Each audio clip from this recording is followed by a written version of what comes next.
jovem que está se perdendo na droga, né? E para além da prevenção, é fato, e não podemos fugir disso, né, que temos que trabalhar com a repressão, né? Mas é preciso trabalharmos com essas duas facetas nas suas devidas medidas, né? Principalmente a prevenção, mas é necessário também a repressão para que se ataque, em especial, né, as grandes quadrilhas, as grandes organizações que, visando somente o lucro, trabalham com essa atividade ilícita, né? E nós precisamos entender isso, que o traficante, né, que é parte do crime organizado, né, e que são a maioria dos, como a gente chama lá, entre aspas, os clientes da Polícia Federal, que nós trabalhamos muito mais com crimes de cunho econômico do que com crimes de cunho violento. Então, o nosso cliente ele visa muito mais o lucro do que uma vingança pessoal, né? E então os nossos clientes, em especial o traficante, ele visa especialmente o lucro, né? E por isso, então, que se coloca o tráfico de drogas, se coloca o crime organizado dessa forma, como o chamado crime organizado, que trabalha como se uma empresa fosse estruturado dessa forma para, através de suas atividades, obter efetivamente o lucro, né? Então é preciso que a gente saiba separar essa questão, né, tratando com a devida, aí na minha opinião, relatividade, né, o usuário, o dependente e o traficante, né? E há necessidade dessa relativização também, na minha modesta opinião, com relação à questão do consumo, né, para que se faça essa necessária separação entre o usuário e o dependente, né? Porque muitas vezes uma reprimenda um tanto quanto maior ao usuário pode de certo modo, evitar com que ele chegue à dependência, né? Então, e obviamente, aquela pessoa que se dedica à atividade do comércio ilegal de produtos ilícitos, de produtos entorpecentes, obviamente ela tem que ser tratada de uma forma diferenciada, e ter a repressão necessária para que efetivamente se diminua a oferta do entorpecente, né? Porque eu acredito que essa é uma questão muito difícil de se exterminar, porque todos nós sabemos, desde que o homem se conhece por homem, utiliza substâncias entorpecentes, seja com um determinado objetivo ou outro, né? Os índios utilizam substâncias que são substâncias entorpecentes, né, com uma questão cultural. Então, a questão de querer exterminar isso, talvez, não sei, pensando alto, a medicina, através de vacina, poderia buscar essa solução. Mas, com a repressão, efetivamente, nós não vamos consegui-la. E, tratando especificamente da repressão, a Polícia Federal, complementando aquilo que o Dr. Gasparetto falou, analisando a questão da criminalidade, especialmente a criminalidade organizada e inserida dentro dela o tráfico de drogas, começou a visualizar que era preciso se analisar a questão sobre um outro prisma, mudar o paradigma da repressão ao tráfico de drogas, né? Porque todos nós sabemos que hoje nós vivemos uma nova realidade, um novo mundo, né, em que a sociedade avança cada vez mais, de uma forma muito mais complexa, multifacetada, mudando de forma extremamente rápida, né, e que a lei, em sua contraparte, de uma forma engessada, absoluta, e tratando as questões multifacetadas e desiguais, iguais a todos, não consegue acompanhar essa transformação social, né? E essa transformação social que traz facilidades e traz benefícios para a sociedade, obviamente serve ao intuito do crime, né? Que dela se utiliza, dessa transformação, dessa complexidade, desse avanço tecnológico, se utiliza também para alcançar os seus objetivos, né, que, no caso do tráfico de drogas, é essencialmente o lucro, né?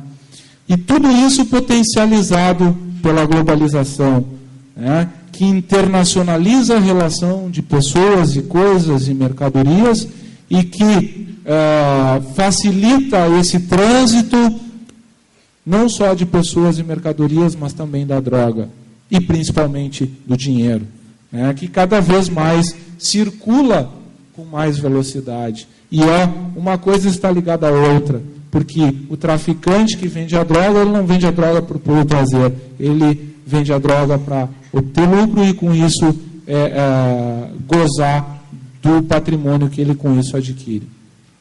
Então, posta a questão dessa forma, a Polícia Federal passou a pensar de uma forma diferente a repressão, né? Vamos ter que mudar o paradigma. E qual foi a empreitada que nós nos propusemos, né? Nós precisamos, dentro desse universo multifacetado, complexo e que cada vez mais é agregado à velocidade, nós precisamos necessariamente trabalhar em rede, né? Para que nós possamos, através de múltiplos organismos, poder enfrentar essa criminalidade. E, para além disso, né, uma rede que seja internacional. Porque não adianta nós perseguirmos um traficante até a fronteira, no nosso caso em Livramento, ele bota o pé do outro lado da rua, não podemos fazer mais nada. E o pior não é só botar o pé, é botar todo o dinheiro no nome de laranjas ou no nome de uma offshore, que a gente nunca mais vai conseguir buscar. Então, nessa mudança de paradigmas, nós começamos a dar uma visão capitalista ao combate da criminalidade organizada como um todo, e especialmente ao tráfico de drogas, né? O que significa essa visão capitalista? Que era o que o delegado Gasparetto estava falando. Não adianta só prendermos uma carreta recheada de drogas e o coitado do motorista, coitado entre aspas, porque também muitas vezes se propor a uma coisa dessas pode até explicar, mas não justifica em hipótese alguma. Então, prendermos um motorista que vai ser substituído logo após, porque o grande traficante, o chefe, o capo da organização, que na maioria das vezes não bota a mão no trabalho sujo, ele detém o poder econômico. E com o poder econômico ele consegue cooptar pessoas, pagar essas pessoas, e o motorista preso amanhã vai ser substituído por outro que vai receber, se não a mesma coisa, até menos, pelo serviço que ele estava prestando. Então é necessário que se trabalhe com inteligência, mapeando toda a organização, né, e especialmente mapeando todo o seu poder econômico e financeiro, para que quando se chegue ao final de uma investigação, se produza uma prova suficientemente boa e necessária para um processo criminal que leve à condenação daquelas pessoas e, aliado a isso, se sequestre ou se tire todos os bens dessas pessoas para que eles não voltem a investir na criminalidade. Né? Porque a partir do momento em que a gente tira o poder econômico dessas pessoas, a gente tira a oportunidade de eles voltarem a investir na criminalidade, né? Voltarem a rearticular aquela quadrilha. Então, esse foi um dos caminhos trilhados pela Polícia Federal, que é um caminho, inclusive, que vem sendo pregado pelas grandes organizações internacionais, né? Agregar a repressão à lavagem de dinheiro, a repressão ao tráfico de drogas. E, paralelamente a isso, né, como vocês viram ali a questão das adidâncias, internacionalizando o trabalho da Polícia Federal, nós estendemos os organismos da Polícia Federal, as adidâncias, que nada mais são do que escritórios administrativos da Polícia Federal, junto às embaixadas brasileiras no exterior, aí temos uma lista delas, para que, com a troca de informações, possamos levar a efetividade do trabalho do Estado brasileiro, e aí não se insere só a questão de polícia judiciária, da Polícia Federal e Polícia Civil, mas também do Ministério Público, também da Justiça Federal e Estadual, porque os nossos agentes lá estão para poder dar suporte às ações do organismo estatal como um todo, né, e poder fazer cumprir. E muitas vezes é o que aconteceu com o traficante, o Paulo Seco, que está lá dentro do Uruguai usando um nome falso, mas o policial uruguaio sequer sabe quem ele é. E aí é preciso que haja um organismo policial brasileiro no exterior para que saiba a quem procurar no exterior, porque às vezes em termos de repressão isso é muito difícil, passar as informações corretas para essa pessoa e para que se faça um trabalho conjunto e internacional para que se consiga prender as pessoas que estão do lado de lá da fronteira e também sequestrar os bens. Né? Então, é preciso ainda que se amplie essa estrutura, né, para que o Estado brasileiro possa, assim como o Estado americano, que possui adjudâncias das suas polícias, do FBI, da Agência Antidrogas, em praticamente todos os países do mundo, porque lá nós vamos poder fazer um trabalho, não adianta só trabalhar aqui e deixar as coisas acontecendo do lado de lá da fronteira. Então, a Polícia Federal tem trabalhado dessa forma, né?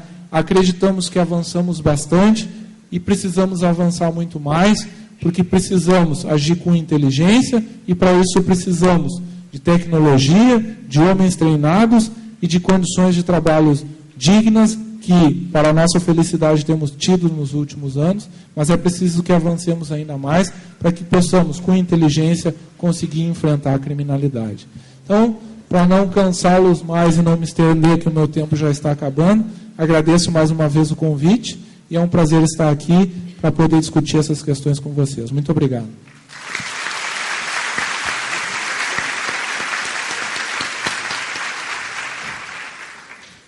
Elaborar, pensar e organizar um congresso internacional, trazendo pessoas e experiências de diversos países, juntamente com as experiências locais e brasileiras, para que nós pudéssemos refletir a respeito deste problema seríssimo, que é o problema do crack, fazer com que nós tenhamos a oportunidade de nos aproximar da sociedade, de segmentos da população brasileira que vivem a tragédia e o flagelo do crack e das drogas, mostrando que estas questões são possíveis. Eu queria, inicialmente, Brito, fazer um elogio pessoal ao colega Marcelo Dornelles e ao colega Mauro Souza, que, em nome da Associação do Ministério Público, tiveram essa iniciativa de aproximação com a Universidade Federal e com o apoio da RBS, de fazer um encontro